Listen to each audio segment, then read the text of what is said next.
नमस्कार दोस्तों, Shivaji science point में आप सभी लोगों का फिर से स्वागत है। We will discuss about surface chemistry. आज हम लोग डिस्कस करने वाले हैं कक्षा 12 का लेसन पृष्ठ रसायन, जो कि बहुत ही अधिक महत्वपूर्ण है बोर्ड की दृष्टि से। और 5 से 6 नंबर के क्वेश्चंस बोर्ड के पेपर में हर साल आते हैं इस टॉपिक से, है ना। आज जो टॉपिक है बेसिक टॉपिक है, इसमें से 1-2 प्रश्न ही बस पूछे गए हैं। ठीक है, हम लोग डिस्कस करते हैं इस पर। और अगर आपको ये वीडियो अच्छा लगेगा तो शेयर करिएगा और बच्चों तक, ताकि उनको भी लाभ मिले। तो देखिए, सरफेस जो केमिस्ट्री पृष्ठ रसायन में हम लोग क्या करते हैं कि जो पृष्ठीय घटना होती है ना, जो पृष्ठीय यानी कि सतह पर जो घटनाएं होती हैं उनके बारे में हम लोग डिस्कस करते हैं, उनके बारे में पढ़ते हैं। तो हमारा पहला प्रश्न इसमें से आता है सिंपल सा 1 नंबर का, कि नैनो पदार्थ किसे कहते हैं। ठीक है, पहला प्रश्न सिंपल सा आता है कि नैनो पदार्थ किसे कहते हैं। तो हमारा उत्तर यहाँ से होगा, अगर आप पूछे कि नैनो पदार्थ किसे कहते हैं, तो हम क्या बताएंगे कि वे पदार्थ जिनके कणों का आकार 1 से 100 नैनोमीटर की परास में होता है ना। वे पदार्थ जिनके कणों का आकार 1 नैनोमीटर से 100 नैनोमीटर की रेंज में यानी परास में होता है, उन्हें नैनो पदार्थ कहते हैं। ठीक है, बिल्कुल सिंपल आंसर होगा हमारा। ठीक है, अगला टॉपिक हमारा, अगला प्रश्न पूछता है, ये भी प्रश्न 1 नंबर पूछता है। बहुत कम चांस है ऐसे प्रश्नों को आने का, इन प्रश्नों को, लेकिन कभी कभी 1 नंबर में देखने को मिल जाते हैं, जिनको हम छोड़ देते हैं वही हमारा 1 नंबर लेकर भाग जाते हैं। ठीक है, तो है ना, हर एक टॉपिक को हम लोग कवर करते हुए चलेंगे। इस टॉपिक को छोड़ना नहीं है, ताकि अगर परीक्षा में इस लेसन से अगर प्रश्न पूछा जाए तो छूटे ना। ठीक है, चलिए डिस्कस करते हैं हम लोग। तो अगला हमारा टॉपिक है, यहाँ अगला क्या है, अगर आप पूछे क्रिस्टलाभ क्या होता है।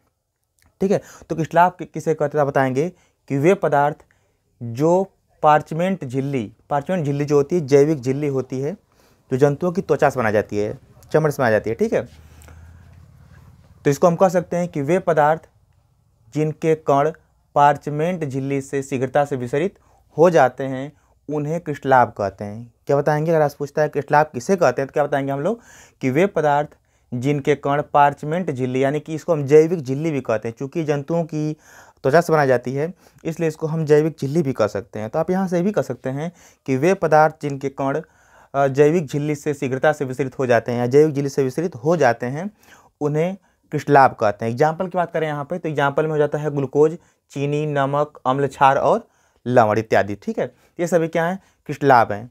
अब तक तो सिंपल प्रश्न था। अब यहाँ से एक प्रश्न और आता है, कोलाइड से पूछता है कोलाइड क्या होता है और कोलाइडी विलयन क्या होता है। ठीक है, तो हम लोग दोनों पर डिस्कस करेंगे।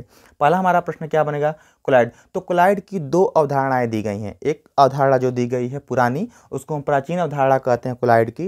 दूसरी जो अवधारणा दी गई, दूसरी परिभाषा जो दी गई है, वो आधुनिक है। ठीक है, तो आपसे अगर आधुनिक पूछेगा तो आधुनिक लिखेंगे हम लोग, अगर प्राचीन पूछेगा तो हम लोग प्राचीन लिखेंगे। ठीक है, तो अगर आप पूछता है ये कोलाइड किसे कहते हैं, तो कोई लिख सकते हैं। ठीक है, जो आपको अच्छा लगेगा, दोनों में से 2 अवधारणा है, दोनों से कोई लिख सकते हैं। लेकिन अगर आपसे ये पूछता है कोलाइड की आधुनिक अवधारणा क्या होती है, तो हम केवल आधुनिक वाले को ही लिखेंगे। ठीक है, तो चलते हैं हम लोग। तो कोलाइड किसे कहते हैं, तो आप लिखेंगे यहाँ से कि वे पदार्थ जिनके कण पार्चमेंट झिल्ली से विसरित नहीं हो पाते हैं। समझ में आ रहा है, यहाँ पर कटपिस का मतलब नहीं है। ठीक है, हम शार्ट थोड़ा चलेंगे हम लोग शार्ट में।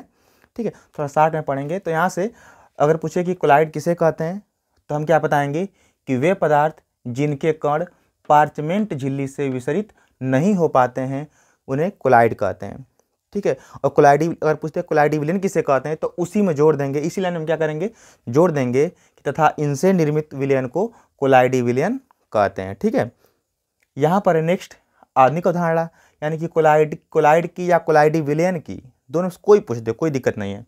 कोलाइड की या कोलाइडी विलयन की आधुनिक अवधारणा क्या होगी, तो आप बताएंगे कि वह पदार्थ जिनके कणों का आकार 10 से 100 एंगस्ट्राम की रेंज में होता है।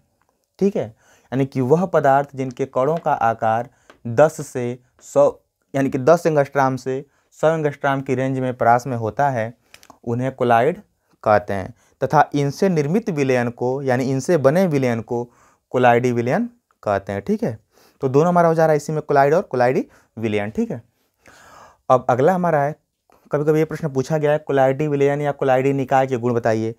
देखिए, आपसे कोलाइड का गुण पूछे, चाहे कोलाइडी विलयन का गुण पूछे या कोलाइडी निकाय का पूछे, है ना, सबका उत्तर हमारा क्या होगा, सेम होगा।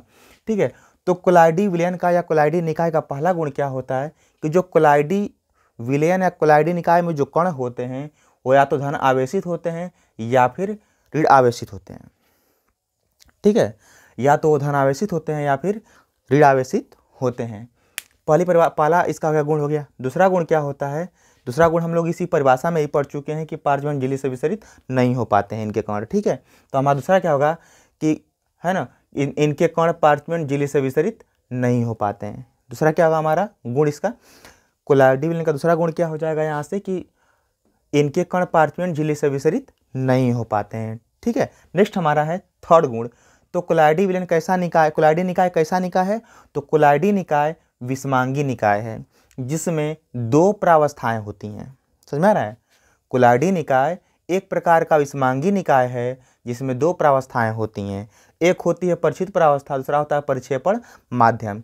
जो विलेय पदार्थ होते हैं, विलेय मतलब कि जिस पदार्थ को हम घोल कर विलयन बना रहे हैं। ठीक है, जिन पदार्थों को घोल कर हम लोग विलयन बना रहे हैं उस पदार्थों को हम विलेय बोलते हैं, और जिस पदार्थ में घोलते हैं उसे हम क्या बोलते हैं, विलायक बोलते हैं। जैसे एग्जाम्पल में हम पानी लिए, ठीक है, और पानी में हम चीनी को घोल रहे हैं, तो जिस पदार्थ को घोलते हैं उसे हम क्या बोलते हैं, विलेय बोलते हैं। यानी चीनी यहाँ पर क्या हो गया, विलेय हो गया। और किस में घोल रहे हैं, जल में, यानी जिस पदार्थ में घोलते हैं उस पदार्थ को हम क्या कहते हैं, विलायक कहते हैं। ठीक है, विलायक कहते हैं। बस आपको समझ आ गया होगा। तो कोलाइडी निकाय एक प्रकार का विषमांगी निकाय है जिसमें दो प्रावस्थाएं होती हैं, एक परिचित प्रावस्था और दूसरी परिक्षेपण माध्यम। विलेय पदार्थों की जो प्रावस्था होती है, यानी विलेय पदार्थ के कणों की जो प्रावस्था होती है उसे हम परिचित प्रावस्था कहते हैं, और जो विलायक पदार्थ का जो माध्यम होता है उसे हम क्या कहते हैं, परिक्षेपण माध्यम कहते हैं। अगर आपसे ये पूछे कि परिचित प्रावस्था क्या होता है तो आप ये कह सकते हैं कि जो कोलाइडी विलयन में विलेय पदार्थों की प्रावस्था को हम क्या कहते हैं, परिचित प्रावस्था कहते हैं, और कोलाइडी विलयन में विलायक पदार्थों के माध्यम को हम क्या कहते हैं, परिक्षेपण माध्यम कहते हैं। ठीक है, तो हमारे उत्तर हो जाएगा। तो ये जो, और एक चौथा हो जाएगा, यहाँ से 3 हो गया, चौथा हो जाएगा कि कोलाइडी निकाय जो होगा, यानी कोलाइडी विलयन जो होगा उसके कण फिल्टर पेपर से विसरित हो जाएंगे। ठीक है, विसरित हो जाते हैं। समझ में आ रहा है, फिल्टर पेपर से विसरित हो जाते हैं। फिल्टर पेपर जो होता है, एक पेपर आता है जिसमें हम लोग किसी भी जो महीन पार्टिकल्स होते हैं, जैसे जल हो गया कोई जिसका TD वैल्यू निकालना है, तो उसको उससे हम क्या करते हैं, छानते हैं, इसी इसको बोलते हैं फिल्टर पेपर। ठीक है, कभी हम आपको दिखा देंगे इसी चैनल पे। तो फिल्टर पेपर से विसरित हो जाते हैं कोलाइडी विलयन के जो कण होते हैं। यहाँ तक जो 4 तक है ये बिल्कुल बेकार सा गुण है। ठीक है, तो जब 1 या 2 नंबर में पूछेगा इस प्रश्न को कि कोलाइडी विलयन के या कोलाइडी निकाय के क्या गुण होते हैं, चाहे गुणों का वर्णन करिए, तो हम बस 4 तक लिख सकते हैं, क्योंकि 4 तक जो होगा, जो चौथा तक है वो हमारा 1-2 नंबर का ही है, लेकिन जो 5वां, 6ठा और 7वां है ये हमारा कई नंबरों का होता है। ठीक है, एक और छूट गया है 8वां, स्कंदन। स्कंदन छूट गया है। तो जो 5वां, 6ठा, 7वां और 8वां ये जो होगा, ये हमारे जब पूछेगा कोलाइडी निकाय के गुण में जब 3 या 4 नंबर का पूछेगा तब ये हमारा हो जाएगा। तब हम 5वां, 6ठवां, 7वां, 8वां डिस्कस करेंगे वही परिभाषा के रूप में। ठीक है, हम टिंडल प्रभाव, ब्राउनी गति, वैद्युतकर्ण संचलन और स्कंदन, इन सब पे हम चर्चा करेंगे, क्योंकि ये 5वां, 6ठा, 7वां, 8वां जो है खुद एक हेडिंग है, और इन सभी से प्रश्न आता है, जिसमें सबसे अधिक प्रश्न पूछा गया टिंडल प्रभाव से, ब्राउनी गति से, इन चारों से। जो चारों टॉपिक हैं 5, 6, 7, 8, इन चारों टॉपिकों से प्रश्न पूछा गया, और खुद ये प्रश्न है और हमेशा पूछ जाते हैं। ठीक है, तो अभी हम चौथा तक डिस्कस करते हैं। इन सभी को हम इन सब के बारे में अलग से डिस्कस कर लेंगे अलग वीडियो में। फिर से हम आपको दोहरा दे रहे हैं यहाँ से। अभी यहाँ से चलते हैं फिर से। नैनो पदार्थ किसे कहते हैं, तो वे पदार्थ जिनके कण 1 नैनोमीटर से 100 नैनोमीटर की परास में होते हैं, उन्हें क्या कहते हैं, नैनो पदार्थ कहते हैं। क्रिस्टलाभ किसे कहते हैं, तो वे पदार्थ जिनके कण पार्चमेंट झिल्ली से शीघ्रता से विसरित हो जाते हैं, उन्हें क्रिस्टलाभ कहते हैं। एग्जाम्पल जो है ग्लूकोज, चीनी, नमक, ये सभी। ठीक है, नेक्स्ट हमारा है कि कोलाइड किसे कहते हैं, प्राचीन अवधारणा दीजिए, तो वे पदार्थ जिनके कण पार्चमेंट झिल्ली से विसरित नहीं हो पाते हैं उन्हें कोलाइड कहते हैं। ठीक, ये हो गई हमारी प्राचीन अवधारणा कोलाइड की या कोलाइडी विलयन की। अब बस उसी में अगर कोलाइडी विलयन कह देगा तो हम यहाँ क्या करेंगे, हम ये जोड़ देंगे यहाँ से कि वह विलयन जिनके कण पार्चमेंट झिल्ली से विसरित नहीं हो पाते हैं उन्हें कोलाइडी विलयन कहते हैं। ठीक है, अगर आपसे ये पूछता है कि कोलाइडी विलयन की आधुनिक अवधारणा, तो हम यहाँ पर ये भी कह सकते हैं, यहाँ देखिए लास्ट में क्या जोड़ा है, विलयन जोड़ रहा है, तो हम ये कह सकते हैं कि वह विलयन जिनके कणों का आकार 10 एंगस्ट्राम से 100 एंगस्ट्राम की रेंज में होता है उन्हें कोलाइडी विलयन कहते हैं। और कोलाइड कहेगा तो कोलाइड क्या है, पदार्थ हमारा है, तो हम ये कह सकते हैं कोलाइड के लिए कि वह पदार्थ जिनके कणों का आकार 10 एंगस्ट्रॉम से 100 एंगस्ट्रॉम के रेंज में होता है उन्हें कोलाइड कहते हैं। ठीक है, और बड़ा करना होगा कोलाइड और दोनों पूछ दे, कोलाइड और कोलाइडी विलयन, तो इसी परिभाषा हम क्या जोड़ देंगे, आगे हम जोड़ देंगे तथा इनसे निर्मित विलयन को कोलाइडी विलयन कहते हैं। नेक्स्ट है कोलाइडी विलयन के गुण क्या होते हैं या कोलाइडी निकाय के क्या गुण होते हैं। तो पहला गुण जो होता है कि कोलाइडी विलयन पर निश्चित धन आवेश या फिर ऋण आवेश होता है। दूसरा क्या हो जाएगा, कोलाइडी विलयन जो होते हैं उनके कण पार्चमेंट झिल्ली से विसरित नहीं हो पाते हैं। थर्ड गुण क्या होगा कि कोलाइडी निकाय एक प्रकार का विषमांगी निकाय है जिसमें दो प्रावस्थाएं होती हैं। विलेय पदार्थों की प्रावस्था को परिचित प्रावस्था कहते हैं और विलायक माध्यम को क्या कहते हैं, प्रक्षेपण माध्यम कहते हैं। ठीक है, अब यहाँ पर है और पांचवा गुण क्या हो जाएगा, टिंडल प्रभाव, यानी कि जो कोलाइडी विलयन होते हैं टिंडल प्रभाव दर्शाते हैं। छठवां क्या हो जाएगा यहाँ से, कोलाइडी विलयन ब्राउनी गति दर्शाते हैं। कोलाइडी विलयन वैद्युत कण संचलन दर्शाते हैं, यानी इस गुण को मानते हैं। और कोलाइडी विलयन स्कंदन के गुण को भी मानते हैं, यानी कि ये सब कुछ हम क्या करेंगे, डिफाइन करेंगे परिभाषा के रूप में, तो हमारा आंसर होगा। ठीक है, अभी जब आप पूछेगा 1 या 2 नंबर में गुण पूछेगा तो हम केवल 4 तक ही लिखकर छोड़ देंगे, हमारा उत्तर मिल जाएगा, 2 नंबर पूरा मिल जाएगा। ठीक है, अब पढ़ते हैं कि आवेशों के आधार पर कितने प्रकार के होते हैं कोलाइडी विलयन। तो आवेशों के आधार पर 2 ही प्रकार के होते हैं, क्योंकि आवेश भी 2 प्रकार के होते हैं, और चूंकि जब आवेश ही 2 प्रकार के हैं तो कोलाइडी विलयन भी क्या होंगे, 2 प्रकार के आवेशक के आधार पर। ठीक है, तो पहला धनात्मक कोलाइडी विलयन। तो धनात्मक कोलाइडी विलयन किसे कहते हैं, तो बताएंगे आप लोग कि वह कोलाइडी विलयन जिनमें परिक्षिप्त प्रावस्था के कणों पर धन आवेश होता है। ठीक है, वह कोलाइडी विलयन जिनमें परिक्षिप्त प्रावस्था के कणों पर धन आवेश होता है उसे धनात्मक कोलाइडी विलयन कहते हैं। जैसे ये हो गया आयरन सॉल, सॉल मतलब कोलाइडी विलयन। ठीक है, यानी कि आयरन का कोलाइडी विलयन। ये एल्यूमिनियम है, एल्यूमिनियम सॉल मतलब एल्यूमिनियम का कोलाइडी विलयन। और यहाँ पर एसएन है, टीन है, एसएन मतलब टीन, टीन का कोलाइडी विलयन है ना, समझ में आ रहा है। नेक्स्ट है ऋणात्मक कोलाइडी विलयन। ऋणात्मक कोलाइडी विलयन, तो यहाँ पर खुद ही बता जा रहा है कि ऋणात्मक यानी कि परिचित प्रावस्था कणों पर क्या होगा, ऋण आवेश होगा, है ना। इसमें क्या है कि धन आवेश है, धनात्मक मतलब कि धन आवेश, यानी परिचित प्रावस्था कणों पर क्या होगा, धन आवेश, यानी कि जिस कोलाइडी विलयन की परिचित प्रावस्था के कणों पर धन आवेश होगा उसे धनात्मक कोलाइडी विलयन कहेंगे। और जिस विलयन की परिचित प्रावस्था के कणों पर ऋण आवेश होगा उसे ऋणात्मक कोलाइडी विलयन कहेंगे। ठीक है, एग्जाम्पल की बात करें तो ये आरम जो होता है, एयू किसका प्रतीक होता है, गोल्ड का होता है, सोना का होता है, तो ये गोल्ड साल है, मतलब कि गोल्ड का कोलाइडी विलयन है। एजी किसका होता है, चांदी का होता है, चांदी को हम सिल्वर बोलते हैं, तो हो जाएगा हमारा सिल्वर साल। और ये प्लेटिनम है, प्लेटिनम साल, मतलब प्लेटिनम का कोलाइडी विलयन, चांदी का कोलाइडी विलयन, सिल्वर का कोलाइडी विलयन, और यहाँ पर सोने का कोलाइडी विलयन मतलब कि गोल्ड का कोलाइडी विलयन। ठीक है, नेक्स्ट टॉपिक हम डिस्कस करते हैं। कभी कभी पूछता है कि वास्तविक विलयन किसे कहते हैं, कभी कभी पूछता है कोलाइडी विलयन तो आप जान ही गए, और निलंबन किसे कहते हैं, पूछता है कभी कभी वास्तविक विलयन किसे कहते हैं, निलंबन किसे कहते हैं। तो जब वास्तविक विलयन पूछेगा तो हम इन चारों टॉपिक को हम क्या करेंगे, डिस्कस कर देंगे। जब कहेगा निलंबन किसे कहते हैं तो इन 4 टॉपिक को हम क्या कर देंगे, डिस्कस कर देंगे। ठीक है, परीक्षा हाल में।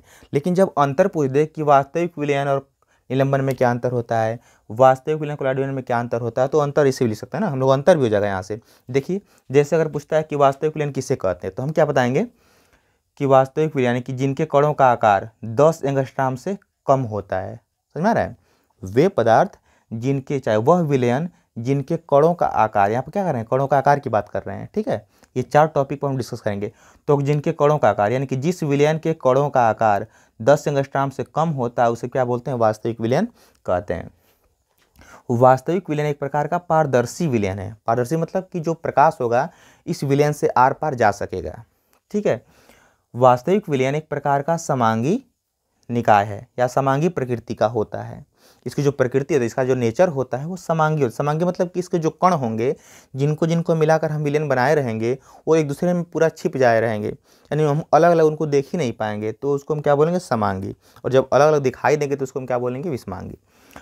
ठीक है, तो वास्तविक विलयन एक प्रकार का, वास्तविक विलयन समांगी प्रकृति का होता है और ये टिंडल प्रभाव प्रदर्शित नहीं करता है।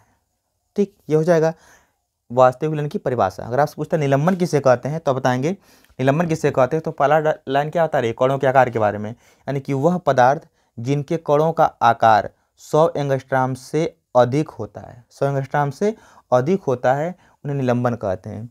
यह अपारदर्शी होता है। अपारदर्शी का मतलब ये होता है कि इनसे जो प्रकाश होगा आर पार नहीं जा पाएगा, ठीक। और यह एक प्रकार का विषमांगी निकाय। विषमांगी मतलब होता है कि इनमें जो जो पदार्थ रहेंगे हम सबको वो सभी पदार्थ अलग अलग दिखाई देंगे, यानी इस विलयन में जो जो पदार्थ घुले रहेंगे सभी क्या होंगे, अलग अलग दिखाई देंगे, तो उसको बोलेंगे विषमांगी निकाय, ठीक है। और ये टिंडल प्रभाव प्रदर्शित करता है ना। इसका मतलब क्या है कि यह टिंडल प्रभाव प्रदर्शित करता है, तो हमारा परिभाषा हो जाएगा, ठीक है। अभी अंतर पूछेगा तो हम क्या बताएंगे कि वास्तविक विलयन में कणों का आकार 10 एंगस्ट्रॉम से कम होता है, कोलाइडी विलयन के कणों का आकार 10 एंगस्ट्रॉम से 100 एंगस्ट्रॉम के मध्य होता है, और निलंबन के कणों का आकार 100 एंगस्ट्रॉम से अधिक होता है। वास्तविक विलयन एक प्रकार का पारदर्शी विलयन है, कोलाइडी विलयन एक प्रकार का अल्प पारदर्शी। अल्प पारदर्शी मतलब कि प्रकाश का कुछ अंश ही उस पार जा सकता है, इस पार से उस पार जा सकता है, तो इसलिए उसमें अल्प मतलब थोड़ा सूक्ष्म, ठीक है। तो अल्प पारदर्शी यानी कि बहुत थोड़ी मात्रा में प्रकाश आर पार जा सकता है। निलंबन अपारदर्शी होता है, यानी कि प्रकाश इससे आर पार नहीं जा पाएगा। वास्तविक विलयन समांगी विलयन है, कोलाइडी विलयन विषमांगी विलयन होता है, और निलंबन भी कैसा होता है, विषमांगी विलयन होता है। वास्तविक विलयन टिंडल प्रभाव प्रदर्शित नहीं करता है, कोलाइडी विलयन टिंडल प्रभाव प्रदर्शित करता है। यहाँ पर आप देख चुके हैं, इसके गुण ही खुद इसका गुण है। और निलंबन जो होता है टिंडल प्रभाव प्रदर्शित करता है, ठीक है। तो आज हम छोटी टॉपिक पर डिस्कस किए हैं, कल हम लोग फिर डिस्कस करेंगे इनसे आगे जो महत्वपूर्ण प्रश्न बनने वाले हैं उन पे। हालांकि इनसे ही प्रश्न बनते हैं, लेकिन इनसे बहुत ज़्यादा सिंपल प्रश्न बनते हैं, ठीक है। आगे जो हम लोग डिस्कस करेंगे वो अधिक इंपॉर्टेंट प्रश्न बनेंगे। आज के लिए इतना ही, धन्यवाद।